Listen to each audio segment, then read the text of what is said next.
Beneath the summer lights, Emma never planned on staying in the small coastal town for more than a few weeks. She had come to clear out her grandmother's cottage after her passing, intending to sell the place and return to her busy city life.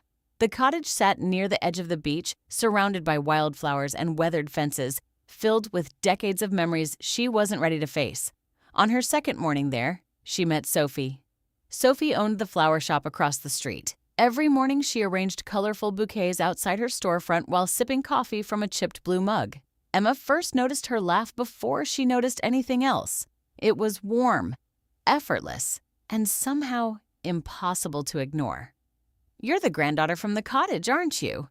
Sophie asked one afternoon while Emma struggled to carry several boxes. Emma smiled. "That obvious?" "Only because everyone in town knows everyone else's business."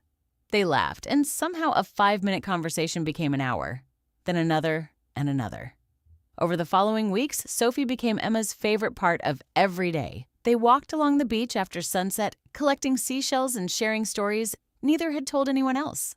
Sophie spoke about her dream of expanding her flower shop. Emma admitted she had spent years chasing success while quietly feeling lost. One evening, they sat on the old pier watching the ocean turn gold beneath the setting sun. "Do you ever feel like you've been living the wrong life?" Emma asked softly. Sophie looked at her. "Not the wrong life," she said. "Just a life that no longer fits."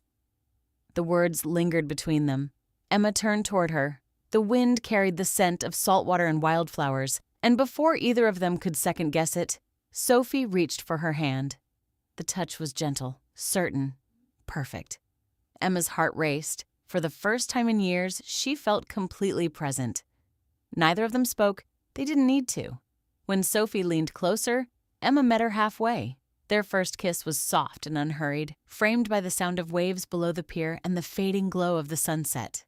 It felt less like a beginning and more like finding something that had been missing all along. Summer slowly slipped away. The cottage was eventually cleaned out. The paperwork was finished. Emma's return ticket sat waiting on the kitchen table. But every time she imagined leaving, something inside her resisted. On her final evening before the flight, she found Sophie arranging flowers outside the shop. "I have to tell you something," Emma said. Sophie's smile faded slightly. "Okay." Emma took a deep breath. "I canceled my ticket." For a moment, Sophie simply stared at her. Then she laughed. Then she cried. Then she wrapped her arms around Emma so tightly neither of them wanted to let go. "What does that mean?" Sophie whispered. "It means I'm staying." The flower shop expanded the following year.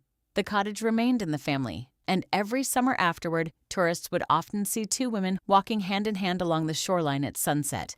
Most people assumed they were simply enjoying the view, but Emma knew the truth.